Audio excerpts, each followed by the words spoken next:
What's up, everyone? It's your boy Scott. Welcome to the Scott Reports. Today I'm bringing you an anime review of Berserk 2017, episode 15, season 2, what have you, whatever you want to call it. And man, Griffith is such a scumlord. He really is. And I can't lie, guys, I really like this episode. I really did, and mainly because this entire episode focused on the charisma of Griffith and how good of a character he is. I mean, regardless of how you feel about him, regardless if you like Griffith or not, you cannot deny how good of a character he is, because his plan is just so devious, so masterful, because people don't know what happened at the eclipse. People don't know what happened to the original Band of the Hawk, and he's using that to his full advantage by acting as the hero and going through all of these towns, wiping people up, like how he just walked in and just bossed up on the Kushan like that. Took them out like it was nothing, even though I felt a little bit cheated when they shot those arrows at him and didn't show what happened. I mean, my God, he is just using this to his advantage to rule. And it's masterful. It really is great, because we get a lot of things in this episode to show the philosophies and everything that he already had for this crew. Like, it was a character by the name of Locust who was explaining that whenever we defeat someone, we take them prisoner and allow them to fight. They just gotta fight on the front lines, and if you prove your worth enough, you can work your way up the ranks. So, you know, that's kind of commendable in a way, because when you deal with a war, everybody's just fighting to protect their own. So yeah, it's messed up because now you don't belong to your own country, but at the same time, you're fighting for someone who, yeah, they let you go out there and die. They put you on the front lines, but they're giving you a chance to actually live. And things can get really shaky in gray areas and stuff like that. But it's like, it's the same old Band of the Hawk again, like nothing ever happened. The only pain point is that these people that have come along with Griffith scene, it came out of nowhere. I mean, we met a lot of characters in this episode. I mean, there was, this knight by the name of Loxus and Raucus. You know, he was like kind of a shadowy type of character who I was really excited to see animated. And his voice, I really liked his voice. It was a little bit more ghostly than I expected it to be. It sounded really cool to me, to be honest. We had a giant out here.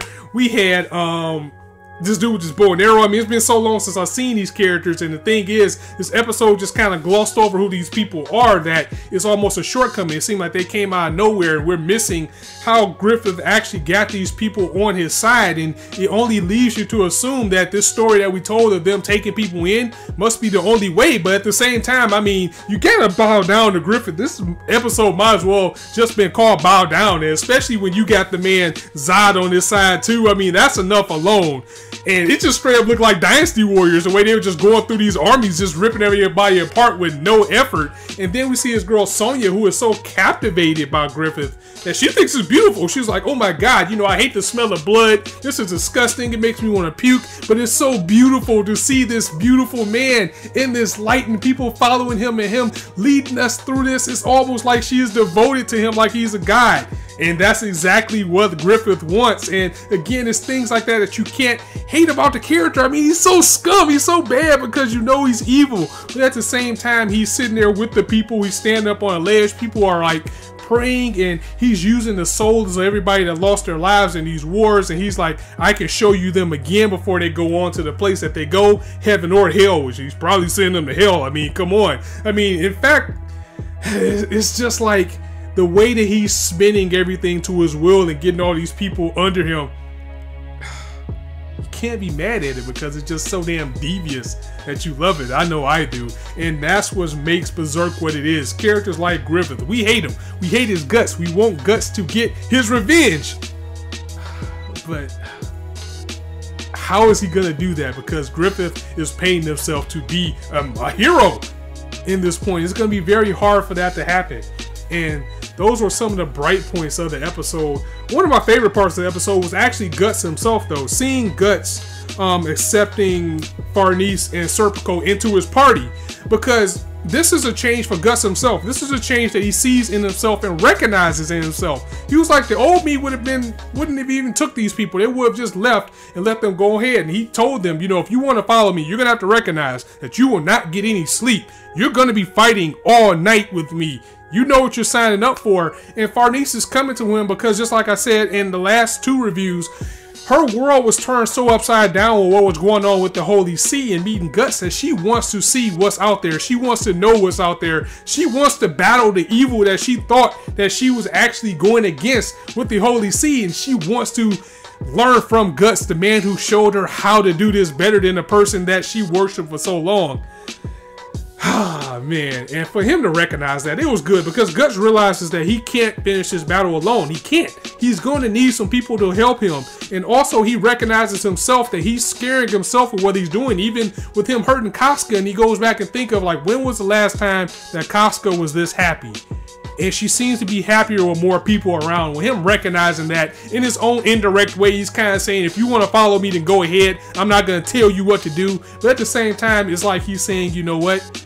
I remember this feeling. I remember how it feels to have people around me, and it feels good. So it's good to see Guts still battling, seeing that little bit of light in him still trying to come out. I mean, man, this was a really good episode. It really was. So yeah, as an adaptation, and again, it's been a very long time since I read a lot of this content, except the current stuff, which I'm catching up to kind of quick because Berserk went on so many hiatuses. But from what I remember, they're doing a pretty good job adapting this. It's just those shortcomings that we're getting with the pacing and things like that with Guts's, I'm sorry, well, not Guts's too, like Guts' party. At least we know each one of the people that we've met so far, but Griffith having a brand new Band of the Hawk coming through, and these guys just came out of nowhere. And again, I don't remember if it was like that in the manga, but as watching it as an anime, it just seems like he built his army out of nowhere. So maybe we'll get a little bit of time to see where each of these people come from. I kind of want to go back and read the manga to get a better idea of what went on, because it's just been so long again.